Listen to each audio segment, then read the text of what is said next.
ಕನ್ನಡ ಕನ್ನಡ ಕನ್ನಡ ಕನ್ನಡವೇ ಸತ್ಯ. ಹೇ ಕನ್ನಡ ಕನ್ನಡ ಕನ್ನಡ ಕನ್ನಡ ಕನ್ನಡವೇ ನಿತ್ಯ. ನಮ್ಮ ನೆಲ ನಮ್ಮ ಜಲ ನಮ್ಮ ನುಡಿ ಧ್ವನಿಯಾಗಿ ಮುಂದೆ ಸಾಗಿ ಭಾಷೆಗಾಗಿ ನಾವು ನೀವು ಒಟ್ಟಾಗಿ ನ್ಯಾಯ ಕೇಳೋ ಕೂಗಿ ಹೇಳೋ ಕರುನಾಡ ಕಲಿನಾಡು.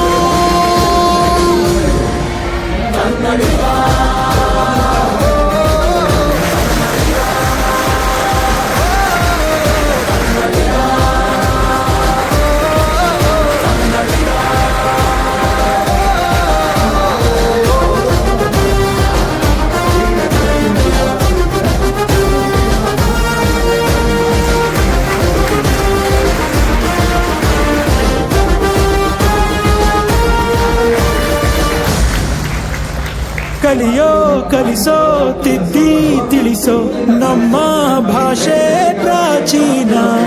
ಅಮ್ಮ ಅನ್ನೋ ಪದವ ಕೊಟ್ಟ ನಮ್ಮ ಭಾಷೆ ನನ್ನ ತ್ರಾಣ.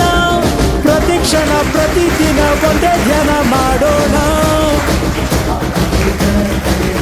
ಓ ತಾಯಿ ಋಣ ಭಾಷೆ ಋಣ ಒಂದೇ ಎಂದು ಸಾರೋಣ. ಯಾರೇ ಬರಲಿ ಎದುರು ನಿಲ್ಲಲಿ ಈ ನಿಲುವು ಬದಲಾಗಲ್ಲ. ಕನ್ನಡಿಗ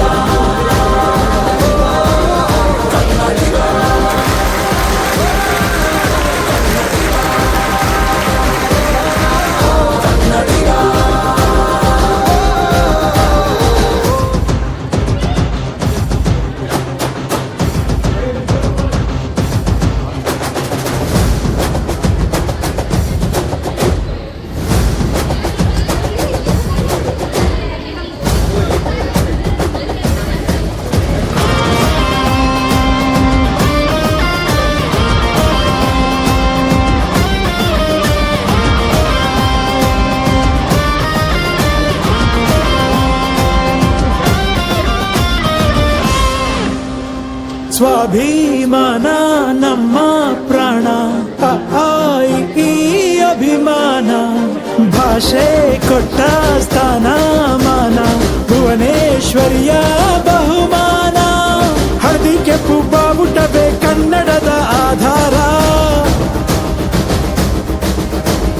ನಾಡು ನುಡಿ ಹೋರಾಟಕ್ಕೆ ಅಣ್ಣವರೇ ನೇತಾರ. ಜನರ ಒಲವು ನಮ್ಮ ಬಲವು ಈ ಗೆಲುವು ಇತಿಹಾಸ. ಅಕ್ಷರ ಜ್ಯೋತಿ ಯಾತ್ರೆ ಅದರ ಸಂಸ್ಥಾಪಕರು ಇಷ್ಟು ಅದ್ಭುತವಾಗಿ ಮಾತಾಡಿದ್ರೆ ಅಂದ್ರೆ ಈ ಪರೀಕ್ಷೆ ಇನ್ನೂ ನಮಗೆ 1 ತಿಂಗಳು 1.5 ತಿಂಗಳು ಪರೀಕ್ಷೆ ಇದೆ. ಅವ್ರ ಮಾತನ್ನ ನಮ್ಮ ವಿದ್ಯಾರ್ಥಿಗಳು ಚಾಚು ತಪ್ಪದೆ ತಮ್ಮ ಜೀವನದಲ್ಲಿ ಅಳವಡಿಸಿಕೊಂಡ್ರೆ ನಿಜವಾಗೂ ಈ ವರ್ಷ ನಮ್ಮ ಕಾಲೇಜಿನ ರಿಸಲ್ಟ್ ಬಹಳ ಉತ್ತಮವಾಗಿ ಆಗ್ತದೆ ಅನ್ನುವಂಥ ಒಂದು ಭರವಸೆ ನನಗೆ.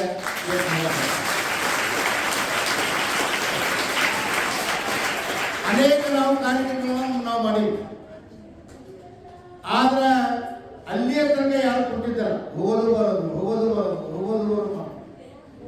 ಆದ್ರೆ ಇವತ್ತ ಯಾರು ಎದ್ದು ಹೋಗಿಲ್ಲ.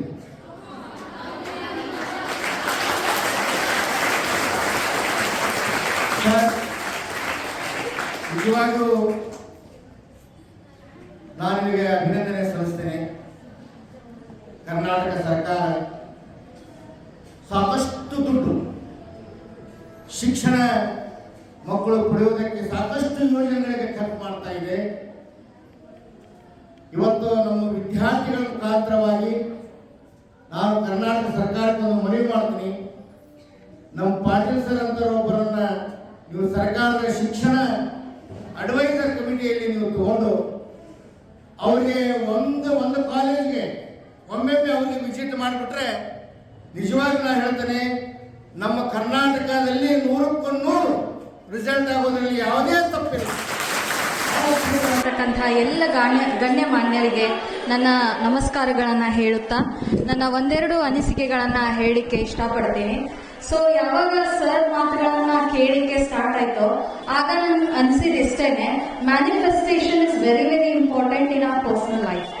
ಸೊ ಸರ್ ಹೇಳಿದ್ರು, I am the best, I can do it. Many of the time when we are going to achieve something goal in our life, many people will come, you can't do it. So ನಾನು ಹೋಗುವಂತ ಜರ್ನಿಯಲ್ಲಿ ಬಹಳಷ್ಟು ಜನ ನಿಮ್ ಕಡೆ ಆಗಲ್ಲ ಆಗಲ್ಲ ಆಗಲ್ಲ ಅಂತಾನೆ ಹೇಳ್ತಾ ಇದ್ರು. ಸೊ ಆ ಟೈಮಲ್ಲಿ ನಾವೇನ್ ಪಾಸಿಟಿವ್ ಮೈಂಡ್ ಸೆಟ್ ಅನ್ನ ಮಾಡ್ಕೊಂಡು ನಾವು ಮುಂದೆ ನೋಡ್ತೇವೋ, ಆಗ ಎಷ್ಟೇ ಕಷ್ಟ ಬಂದ್ರೂ ಕೂಡ ಅದನ್ನ ದಾಟಿ ನಾವು ಲೈಫಲ್ಲಿ ಏನ್ ಅಚೀವ್ಮೆಂಟ್ ಮಾಡಬೇಕು ಅಂತ ಅನ್ಕೋತೇವೋ ಅದನ್ನ ಮಾಡ್ಲಿಕ್ಕೆ ಸಾಧ್ಯ ಆಗುತ್ತೆ ಅಂತ ನನಗೆ ಅನ್ಸುತ್ತೆ. ಸೊ ಅದೇ ರೀತಿ ನನ್ನ ಲೈಫಲ್ಲೂ ಕೂಡ ಆಗಿದೆ. ಸೊ ನಿಮ್ಮ ಮಾತುಗಳಿಂದ ನಾನು ತುಂಬಾ ಇನ್ಸ್ಪಿರೇಷನ್ ಆಗಿದ್ದೀನಿ ಸರ್.